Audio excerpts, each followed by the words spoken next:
ऊपरी तरफ से फिसला बाजार, निफ्टी करीब 50 अंकों की नरमी के साथ 17,950 के करीब। सेंसेक्स ऊंचाई से करीब 250 पॉइंट फिसला। बैंक निफ्टी भी लाल निशान में। ऑटो शेयरों में लगातार दूसरे दिन अच्छी खरीदारी। टाटा मोटर्स करीब 2.5% और मारुति 3% मजबूत। जेबीएम ऑटो में 7% का उछाल।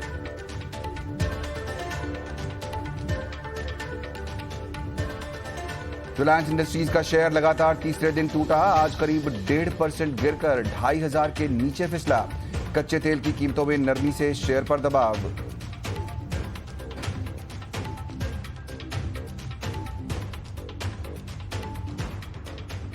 हमारा फोकस इंडिया के एसेट में हमेशा रहेगा, राइट? चाहे वो ओएनजीसी का हो, चाहे वो नए ब्लॉक्स हो। तो I think based on each blocks potential और कैसा उसका फिस्कल सेटअप होगा, हम उसको डेफिनेटली देखेंगे और अगर जरूरत होगा तो डेफिनेटली पार्टिसिपेट करेंगे। ओएनजीसी के बॉम्बे हाई ऑयल फील्ड्स में केन ऑयल एंड गैस की दिलचस्पी। हमसे खास बातचीत में कंपनी के डिप्टी सीईओ प्रचुर शाह ने कहा, ब्लॉक की क्षमता देखकर बोली लगाने का लेंगे फैसला। हीरो मोटो के निवेश वाली कंपनी एथर एनर्जी की इलेक्ट्रिक व्हीकल को लेकर बड़ी तैयारी। अगले 2 साल में कई प्रोडक्ट्स लॉन्च करेगी कंपनी। ईटी नाउ स्वदेश की एक्सक्लूसिव खबर।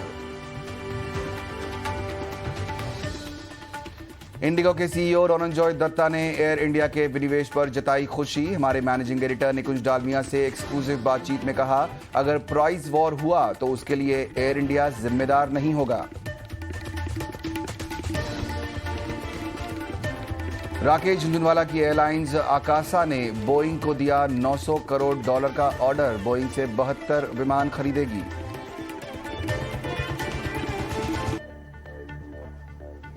स्टार्टअप के आईपीओ के लिए नियम सख्त करेगी सेबी। एंकर निवेशकों के लिए लॉक इन 30 दिन से बढ़ाकर 90 दिन करने का प्रस्ताव। आईपीओ से जुटाए पैसे के इस्तेमाल पर भी बढ़ेगी निगरानी।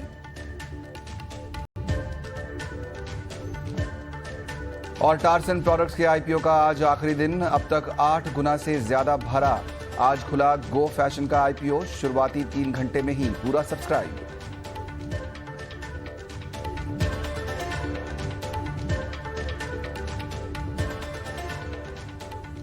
नमस्कार, स्वागत है आपका कॉर्पोरेट कनेक्शन में, जहां हम देश की दिग्गज कंपनियों के मैनेजमेंट से खास बातचीत करते हैं ताकि निवेश से पहले कंपनी की हर जानकारी आपके पास हो।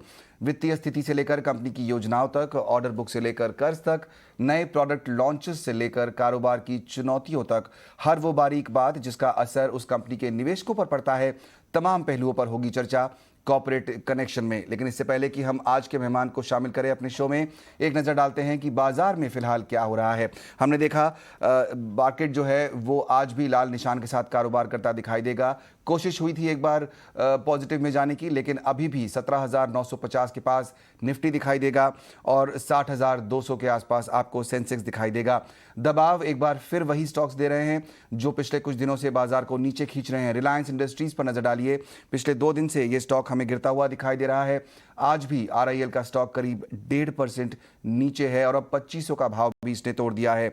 एक्सिस बैंक यहां पर करीब 2% की गिरावट। साथ ही साथ कुछ ऑयल कंपनीज जैसे बीपीसीएल और आईओसी, इनमें हमने 1 से 1.5% तक की गिरावट आते हुए देखी है। लेकिन एक सेक्टर है जहां से सपोर्ट लगातार बाजार को मिल रहा है और वो है ऑटो स्पेस। मारुति के स्टॉक पर नजर डालिए, कल करीब 7 से 8% की बढ़त थी। आज एक बार फिर वो 3% ऊपर आपको दिखाई देगा। कल 8,000 का लेवल मारुति ने तोड़ा, आज 8,300 के ऊपर पहुंच गया है। उसके अलावा टाटा मोटर्स काफ़ी अच्छे नंबर्स कमेंट्री कंपनी की तरफ से, यहां पर भी हम करीब 3% की बढ़त आते हुए देख रहे हैं। और आज कॉर्पोरेट कनेक्शन में फोकस हमारा ऑटो इंडस्ट्री पर ही है। हमारे साथ शामिल हो रहे हैं मिंडा इंडस्ट्रीज के मैनेजमेंट। हमसे खास बातचीत करेंगे कंपनी के एग्जीक्यूटिव डायरेक्टर और ग्रुप सीएफओ सुनील बोहरा जी। साथ ही फंडामेंटल राय देने के लिए हमारे साथ मार्केट एक्सपर्ट भी होंगे। इससे पहले कि हम बोहरा जी से चर्चा शुरू करें, आपको एक आइडिया देते हैं कि मिंडा इंडस्ट्रीज करती क्या है, कैसी कंपनी है। ऑटो कंपोनेंट बनाने वाली करीब 60 साल पुरानी कंपनी है मिंडा इंडस्ट्रीज और भारत में करीब 65 मैन्युफैक्चरिंग प्लांट हैं इसके। 150 से ज़्यादा शहरों में मौजूदगी है और विदेश में कंपनी के मैन्युफैक्चरिंग प्लांट हैं और करीब 70 देशों से कारोबार का कारोबार करती है ये कंपनी। तो मिंडा इंडस्ट्रीज़ यहाँ पर काफ़ी बड़ी कंपनी, ऑटो एंसिलरी से हम कहते हैं। बोहरा साहब, बहुत बहुत स्वागत ईटी नाउ स्वदेश पर आपका। सबसे पहले जो सवाल इस समय मार्केट में जो चर्चा चल रही है कि चिप शॉर्टेज की जो समस्या ऑटो इंडस्ट्री झेल रही थी, जिसकी वजह से हमने देखा कि कई कंपनियों ने प्रोडक्शन भी कट किया, वो अब शायद सुलझ रही है। कल मॉर्गन स्टैनली की एक रिपोर्ट आई, बताया गया कि मलेशिया में जो चिप बनती हैं वो अब 100% कैपेसिटी पे पहुंच गई हैं। तो जाहिर तौर पर इसका फ़ायदा ऑटो कंपनियों पर मिलेगा और उसका असर आपकी कंपनी पर पड़ेगा। मेरा सवाल ये है कि क्या ग्राउंड पे आप ये सब चेंजेस होते हुए देख रहे हैं? जी, जैसा कि आपने सही कहा, सेमीकंडक्टर शॉर्टेज से auto component industry, entire auto industry को बहुत ही बड़ा इम्पैक्ट हुआ है पिछले 6 माहों में। एक तरफ जहाँ की डिमांड काफी स्ट्रांग रही है, but because of chip shortage, semiconductor shortage, वो डिमांड की पूर्ति नहीं हो पा रही है। व्हीकल की बुकिंग है वो कई महीनों तक पहुंच गई है। सो डिमांड है बट हम सप्लाई पूरी नहीं कर पा रहे because of semiconductor shortage. Now जैसे कि आपने कहा जी, सेमीकंडक्टर की जो सप्लाई है उसमें उम्मीद है हमको कि धीरे धीरे थोड़ा सुधार आएगा, बट ऑन ग्राउंड आज की अगर हम बात करें तो इतना इम्प्रूवमेंट नहीं है, जो कि हमको लगता है कि इसमें कम से कम 6 से 8 महीने का टाइम लगेगा एकदम थिंग्स नॉर्मलाइज होने में। मंथ ऑन मंथ एक थोड़ा सुधार दिख रहा है। क्या हम इससे बाहर आ गए हैं ये कह पाना बहुत ही मुश्किल है इस समय पर। यस, जो आपने बताया कि कंपनीज जो हैविंग सम बॉटलनेक्स, कुछ इशू था, कहीं रुकावट थी, वो वापस ऑन प्रोडक्शन आ रही है, उससे थोड़ा राहत मिलने की उम्मीद है। बट इससे पूरा उबर पाने में थोड़ा समय लगेगा बिकॉज सप्लाई चेन में थोड़ा टाइम लगता है, मैन्युफैक्चरिंग में भी टाइम लगता है, और डिमांड जो है वो अक्रॉस द ग्लोब है। जो शॉर्टेज का हम बात करें तो yes, month on month improvement की उम्मीद है। इसको एकदम नॉर्मल आने में हमारा जो एक सोच है उसमें हमको उम्मीद है कि ये 6 से 8 महीने में एकदम नॉर्मल हो जाना चाहिए। ओके, 6 से 8 महीने लग सकते हैं इस पूरी सिचुएशन को नॉर्मल होने में।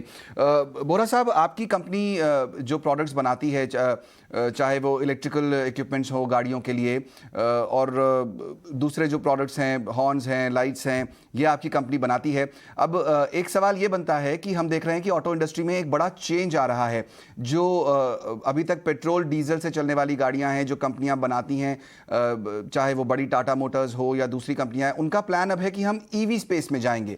तो मैं ये जानना चाहता हूं कि ये जो ईवी स्पेस में ऑटो इंडस्ट्री में डेवलपमेंट हो रहा है, उसका मिंडा इंडस्ट्रीज को और आपके पूरे सेक्टर को किस तरह का फायदा मिलेगा, और आप लोग किस तरह प्रिपेयर हो रहे हैं इस नए चैलेंज के लिए? जी देखिए, पूरे सेक्टर के लिए कह पाना बहुत मुश्किल होगा बिकॉज अगर हम सेक्टर की बात करते हैं तो कहीं ना कहीं पे पॉजिटिव इम्पैक्ट भी है, कहीं ना कहीं पे थोड़ा डाउनसाइड इम्पैक्ट भी होगा, जो कि इंजन रिलेटेड इक्विपमेंट्स है। जैसा कि अगर मैं मिंडा इंडस्ट्रीज की बात करूं तो हमारे 30 के आसपास करीब बिजनेसेस हैं।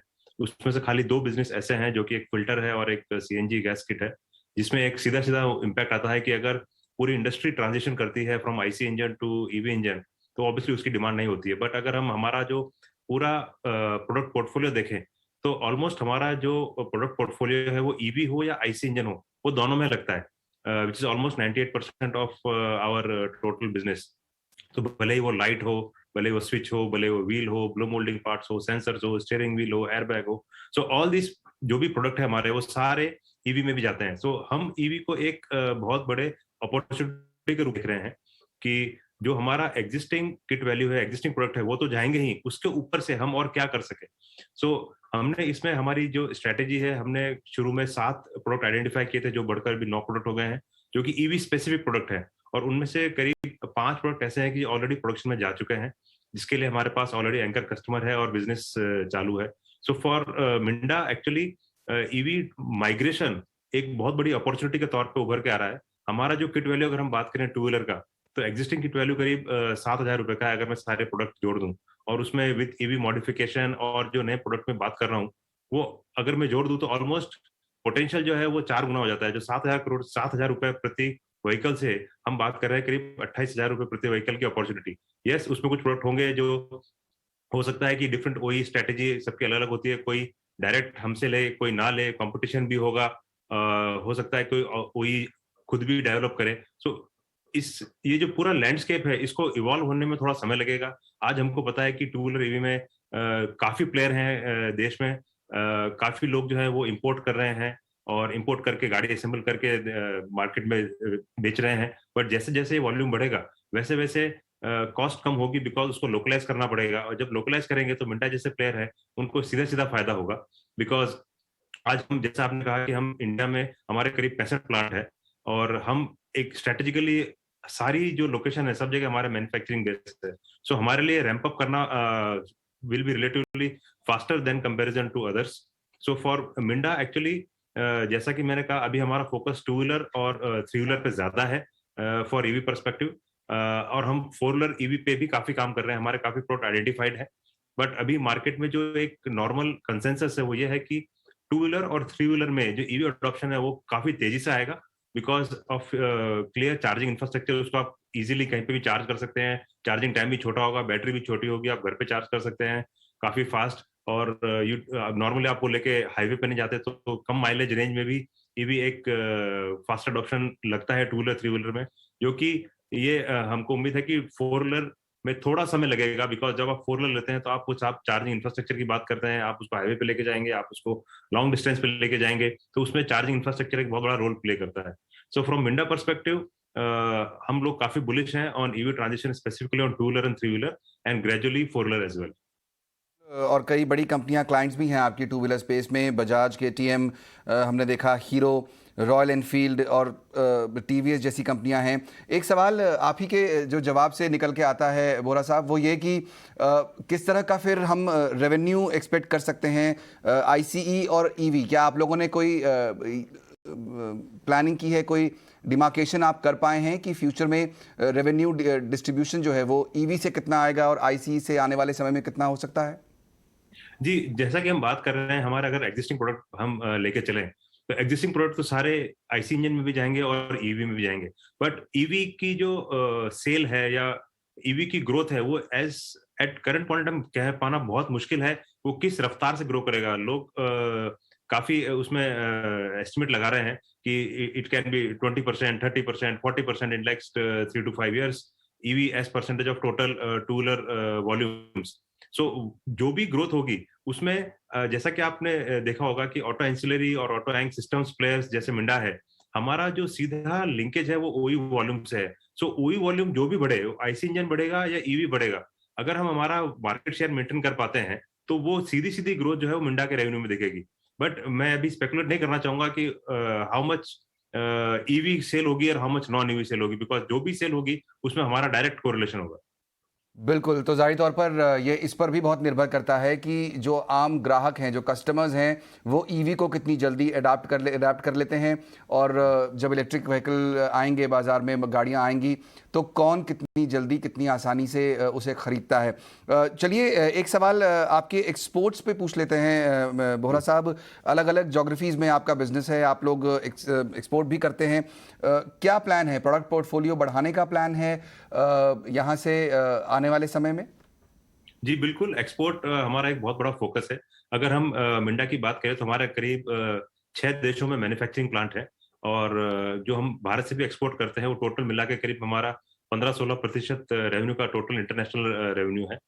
एक्सपोर्ट में हम काफी अग्रेसिव हैं। हम आसियान में पिछले 12-13 सालों से हैं, यूरोप में 10 सालों से हैं, अमेरिका में है। सो हमारे मैन्युफैक्चरिंग प्लांट से, और हमारा ये प्रयास है कि हम कैसे हमारे जो दूसरे प्रोडक्ट हैं वो भी उनको क्रॉस सेल करें और कैसे हमारा एक्सपोर्ट रेवेन्यूबढ़ता है। रिसेंटली हाल ही में हमने एक्सपोर्ट में काफी अच्छी सफलता हासिल की है, स्पेसिफिकली स्विचेस के एक्सपोर्ट में इन नॉर्थ अमेरिका एंड यूरोप, और हम लाइट में, अकूस्टिक में भी काफी प्रयास कर रहे हैं। तो हमें काफी उम्मीद है कि आगे चलकर एक्सपोर्ट जो रेवेन्यू है वो और बढ़ेगा। ओके, एक खबर ये आ रही थी आपकी तरफ, आपकी कंपनी की तरफ से मिस्टर बोरा की, स्ट्रॉन्गसन रिन्यूएबल नाम की एक कंपनी है जहां पर आप लोग अपना स्टेक बढ़ा रहे हैं, 28% के आसपास तक अब पहुंच रहा है। मेरा सवाल ये है कि सोलर इक्विपमेंट बनाने वाली ये कंपनी, इसमें किस तरह से आप देख रहे हैं कि आपकी कंपनी के साथ वो सिनर्जी बैठेगी, और क्या प्लान्स हैं इस स्पेस में अब आपके? जी, अगर हम ये स्ट्रॉन्गसन रिन्यूएबल की बात करेंगे, एक्चुअली ये स्ट्रेटेजिक इन्वेस्टमेंट है। बिकॉज जहां तक हम सोलर पावर की बात करें, ट्रांजिशन बात कर रहे हैं, हमने ऑलरेडी करीब 8-9 मेगावाट रूफटॉप सोलर लगा लिया। हमारे जितने भी प्लांट है भारत में, हमने सब पे रूफटॉप सोलर लगा लिया है। उसके बाद में हमने जो स्ट्रॉन्गसन जैसी कंपनियों से टाई अप किया है, जो कि सोलर फार्म्स लगाती है। तो उन सोलर फार्म्स में हमने एक स्टेक लिया है, उससे जो भी पावर आएगी वो पावर जनरेट होगी और सीधी हमारे प्लांट्स में आएगी। सो हमारा टारगेट है कि हम अगले 5 सालों में हमारी जो टोटल पावर कंजम्पशन है उसका करीब 30 से 40% ग्रीन पावर से लें, सोलर पावर से लें। और जो ये हमने स्टेक लिया है प्राइमरीली उसके लिए, इससे जो भी गवर्नमेंट पॉलिसीज है वो इनेबल होती है और हमको जो पावर ट्रांसमिशन है उसमें कुछ डायरेक्ट सीधा सा फायदा होता है through wheeling charges and lower related costs. Okay, चलिए, तो ये एक स्ट्रेटेजिक पार्टनरशिप का प्लान आपका बन रहा है। चलिए, एक सवाल बनता है ये कि सरकार ने पिछले कुछ समय पहले जो ऑटो पीएलआई स्कीम लॉन्च की थी, काफ़ी कंपनियों ने हमारे चैनल पर आकर बताया कि किस तरह से उन्हें फ़ायदा मिल रहा है और आने वाले समय में किस तरह एक्सपेक्टेशन, किस तरह इंडस्ट्री की शक्ल सूरत बदल सकती है, मदद मिल सकती है। आपसे समझना चाहेंगे कि ये जो ऑटो कंपोनेंट पीएलआई स्कीम सरकार ने लॉन्च की थी, मिंडा इंडस्ट्रीज़ को किस तरह का बेनिफिट मिला है उससे? तो डेफिनेटली अभी जो पॉलिसी गवर्नमेंट जस्ट अनाउंस करी है उसमें जो कंपोनेंट लिस्ट है वो भी शायद पिछले हफ्ते ही अनाउंस हुई है। सो उसमें काफी कंपोनेंट है ऐसे जो हमारे क्वालिफाई होते हैं, sensors, actuators, EV products etcetera. So हम उस पर अभी वर्किंग कर रहे हैं। अभी अगले 2 महीने में we have to submit the complete information application कि कितना इन्वेस्टमेंट होगा, कितना रेवेन्यू होगा, कितनी ग्रोथ होगी। सो हमारे काफी प्रोडक्ट है जो कि उसमें एलिजिबल होंगे। सो हमें काफी उम्मीद है कि पीएलआई से डायरेक्ट सीधा सीधा फायदा होगा, उससे मार्केट ग्रोथ भी होगी। सो पीएलआई की जब बात करते हैं तो कंपोनेंट भी है और उसमें ओईएम भी है। सो अगर ओईएम ऑल्सो अगर वॉल्यूम बढ़ता है तो उसका भी डायरेक्ट जो वॉल्यूम इंक्रीज बेनिफिट है वो वॉल्यूम इंक्रीज बेनिफिट भी ऑटो कंपोनेंट इंडस्ट्री को आता है। सो ओवरऑल इंडस्ट्री के लिए बहुत अच्छा है। इनफैक्ट मैंने आप ही के चैनल पे लास्ट टाइम भी कहा था कि पीएलआई स्कीम के बारे में। एक्चुअली देश के लिए अगर मेरा पर्सनल मानना है कि ये बहुत अच्छी स्कीम है, बहुत अच्छी पॉलिसी है। बिकॉज हालांकि पीएलआई स्कीम जो है बेनिफिट कंपनी को खाली 5 साल के लिए है, बट जब आप प्लांट डालते हैं, कोई कैपेसिटी डालते हैं, आप 5 साल के लिए नहीं, करीब 15 से 20 साल के डालते हैं। तो ये लॉन्ग टर्म के लिए भारत के लिए बहुत अच्छा स्टेप है गवर्नमेंट का। उससे निवेश भी बढ़ेगा, एम्प्लॉयमेंट भी जनरेट होगा और ओवरऑल गवर्नमेंट का भी रेवेन्यू ग्रोथ होगा। So it's a win win for everybody. बिल्कुल, और शायद यही गवर्नमेंट की मंशा भी है, इसीलिए PLI scheme auto industries, auto components के लिए लॉन्च की गई है। बोहरा साहब, ये शो जो हम बनाते हैं, ये हम बनाते हैं हमारे दर्शकों के लिए, जिसमें हम समझते हैं कि कंपनीज़ के प्लान क्या हैं और किस तरह से आगे तैयारियां चल रही हैं, ताकि उन्हें अपना इन्वेस्टमेंट जो प्लान कर रही है कंपनी, जो लोग प्लान कर रहे हैं, उनको आसानी हो सके। जाहिर तौर पर एक जो दूसरा एस्पेक्ट है समझने के लिए इन्वेस्टमेंट का, वो ये है कि किस तरह के चैलेंजेस आगे आपको दिख रहे हैं। सप्लाई चेन के इश्यूज हमने देखा है कि पिछले कुछ समय से रहे हैं ऑटो कंपोनेंट इंडस्ट्रीज़ को। कमोडिटी के प्राइसेस बहुत ज़्यादा बढ़ रहे हैं। आप फिलहाल किस तरह के चैलेंजेस फेस कर रहे हैं और क्या उम्मीद करें, किस तरह से मिंडा इंडस्ट्रीज़ तैयार है उनसे कोप अप करने के लिए? तो डेफिनेटली देखिए, चैलेंज आते जाते रहेंगे। चैलेंजेस को फेस करने के लिए हम सब लोग हैं जो निरंतर प्रयास करते रहते हैं कि जो चैलेंज है उसको एकदम प्रॉपर तरीके से डील किया जाए, उस चैलेंज को कैसे हम अपॉर्चुनिटी में कन्वर्ट करें। लाइक थोड़े साल पहले हम ईवी चैलेंज की बात करते थे, आज एक ईवी अपॉर्चुनिटी की बात करते हैं। तो हर हर चैलेंज को कैसे हम अपॉर्चुनिटी में ग्रो करें। जहां तक मैं मिंडा इंडस्ट्रीज की बात करूं तो हमारा निरंतर जो टारगेट है, जो प्रयास है, वो यही है कि हम कैसे इंडस्ट्री ग्रोथ को और परफॉर्म करें। अगर आप हमारा पिछले 8 से 10 साल का ट्रैक रिकॉर्ड देखेंगे तो जो भी इंडस्ट्री ग्रोथ रही है, जो कि हम वैल्यू वॉल्यूम टर्म्स में देखते हैं, उसमें मिंडा इंडस्ट्रीज ने निरंतर एक आउट परफॉर्मेंस दिया है। इंडस्ट्री ग्रोथ से हमारा हमेशा जो डेल्टा है वो 5 से 15% रहा है। इनफैक्ट अगर हम लास्ट क्वार्टर की बात करें तो out performance is more than 15-20%। सो हमारा ये जो प्रयास है निरंतर ये है कि हम कैसे आने वाले 8 से 10 सालों में भी लगातार इंडस्ट्री आउट परफॉर्मेंस का जो ट्रैक है हमारा उसको बरकरार रखें। उसमें 3 या 4 लीवर है जो हमेशा हमको हेल्प करते हैं, सपोर्ट करते हैं, जो हमारी स्ट्रेटेजी का हिस्सा है।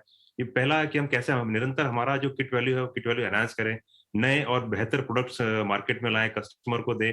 और हमारा दूसरा होता है हम कैसे हमारा मार्केट शेयर गेन करें। तीसरा कि हम कैसे हमारे एक्सपोर्ट ग्रोथ को फोकस लाएं। चौथा हमारा जो आफ्टर मार्केट है, आफ्टर मार्केट जो B2C बिजनेस है, वो एक बहुत ही अच्छा परफॉर्म कर रहा है। हमने वहाँ पे लगातार अगर बात करें 25 से 30% की ग्रोथ देखी है। और हमारा निरंतर प्रयास ये है कि आफ्टर मार्केट में भी हम कंटिन्यूअसली ये जो ग्रोथ मोमेंटम है 25 से 30% का वो बरकरार रखें।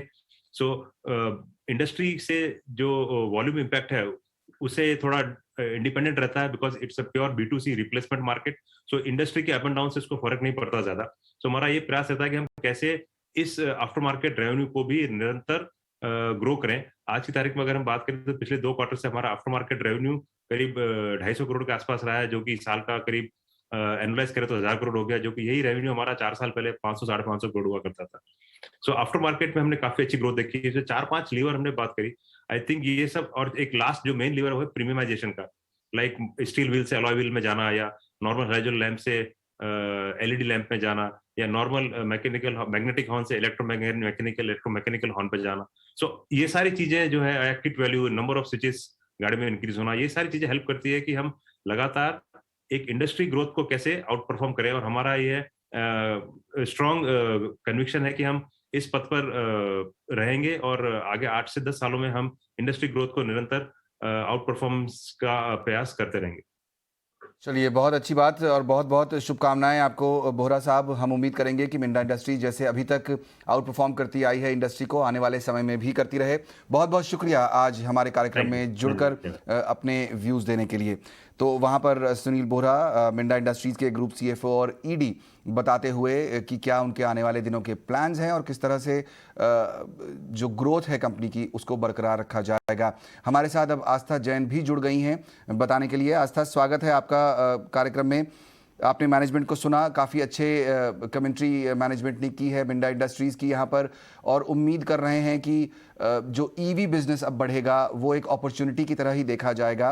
और एक पॉइंट जो उन्होंने और बोला वो ये कि जो chip shortage, semiconductor chip shortage की जो समस्या हो रही थी वो अब ख़त्म होती दिख रही है, लेकिन इसका असर दिखने में अभी 6 से 8 महीने लग सकते हैं। इस पूरे स्पेस को और इस स्टॉक को कैसे रीड करती हैं आप?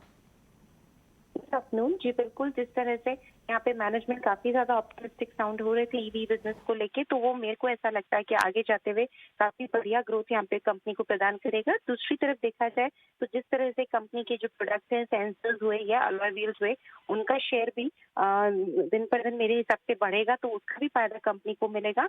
और तीसरी बात जो लगती है वो ऑपरेटिंग लिवरेज कंपनी को आगे जाते हुए मिलेगा, जो मार्जिन को बढ़ाएगा। और मेरे हिसाब से रिटर्न ऑन कैपिटल एम्प्लॉयड की अगर हम बात करें तो वो भी काफी बढ़िया रहने वाला है। तो सभी पैमाने पे कंपनी लॉन्ग टर्म के लिए काफी बढ़िया लगती है। इसलिए राय रहेगी कि स्टॉक को होल्ड किया जाए। इसमें जो टारगेट हमें लग रहा है जो आना चाहिए आने वाले कुछ महीनों की मैं बात करूं तो 1150 का रहेगा। तो राय रहेगी कि होल्ड करें स्टॉक को। पॉसिबल टारगेट रहेगा 1150 का। अवधि रहेगी 1 से 3 महीना। 1 से 3 महीना में 1150 का टारगेट दिखाई देता है मिंडा इंडस्ट्रीज पर। आस्था, लेकिन जैसे हम पूरे ऑटो स्पेस की बात अभी कर रहे हैं, उसमें अगर अभी किसी को चूज करना है, चाहे किसी को नया निवेश करना है, तो आप ऑटो कंपनीज के साथ रहेंगी? जैसे टाटा मोटर्स, मारुति, हमने देखा पिछले 2 दिनों में करीब 10% चल गया है। बड़ी जो कंपनियां हैं, बजाज, टीवीएस, उनके साथ, ऑटो के साथ रहना प्रेफर करेंगी, या ऑटो एंसिलरीज में आपको लगता है कि यहाँ से ग्रोथ ज्यादा दिखेगी? बेसिकली एंसिलरी सेक्टर की बात करें तो ग्रोथ काफी ज्यादा आएगी। ऑटो सेक्टर को मैं अभी भी थोड़ा सा यहाँ पे क्लोजली वॉच करना चाहूंगी। एटलीस्ट आने वाले 1 क्वार्टर की मैं बात करूँ, उसके बाद ही एक यहाँ पे कह सकते हैं कि निवेश की राय रहेगी। लेकिन फिर भी अशोक लेलैंड हमको अभी भी पसंद आता है। अगर मैं ऑटो सेक्टर की कंपनी की बात करूँ तो अशोक लेलैंड हमें अभी भी हमको काफी पॉजिटिव है। उस स्टॉक पे 180 तक के टारगेट हमें देखने को मिल सकते हैं। तो ऑटो सेक्टर में अशोक लेलैंड पसंद आता है। और ऑटो एंसिलरी की बात करें तो मिंडा इंडस्ट्रीज भी यहाँ पे अच्छा लगता है। इस पे ऑलरेडी हमारा होल्ड का कॉल है 1150 के लक्ष्य पे। ओके, मिंडा इंडस्ट्रीज पर होल्ड का कॉल है, 1150 का टारगेट जैसा बताया। अशोक लेलैंड भी पसंद आता है अगर आप ऑटोज में इंटरेस्टेड हैं तो। बहुत बहुत शुक्रिया आस्था, आज कार्यक्रम में शामिल होकर अपना नज़रिया देने के लिए। चलिए, वक्त हो गया है जाने का, लेकिन उससे पहले बाजार पर नज़र डाल लेते हैं एक बार। 17,980 के आसपास धीरे धीरे एक बार फिर कोशिश कर रहा है निफ्टी ऊपर जाने की। देखते हैं कि ये हफ्ता, आपको याद होगा कि ये हफ्ता छोटा है। गुरुवार को कल एक्सपायरी है और शुक्रवार को छुट्टी है, तो सिर्फ आज का और कल का ट्रेडिंग डे बच जाता है यहाँ पर बाज़ार में। 17,980 और 60,300 के आसपास दिखाई दे रहा है यहाँ पर सेंसेक्स। पूरा का पूरा जो जोर है जो बाज़ार को ऊपर ले जाने में इस समय कर रहा है वो एफएमसीजी और ऑटो, ये 2 स्पेस हैं जो मदद कर रहे हैं। आईटीसी और मारुति 2 टॉप गेनर्स इस समय निफ्टी के दिखाई देंगे आपको। चलिए, वक्त हो गया है कॉर्पोरेट कनेक्शन में आप लोगों से इजाज़त लेने का। हमारी पूरी टीम को दीजिए इजाज़त, लेकिन आप बने रहिए ईटी नाउ स्वदेश के साथ।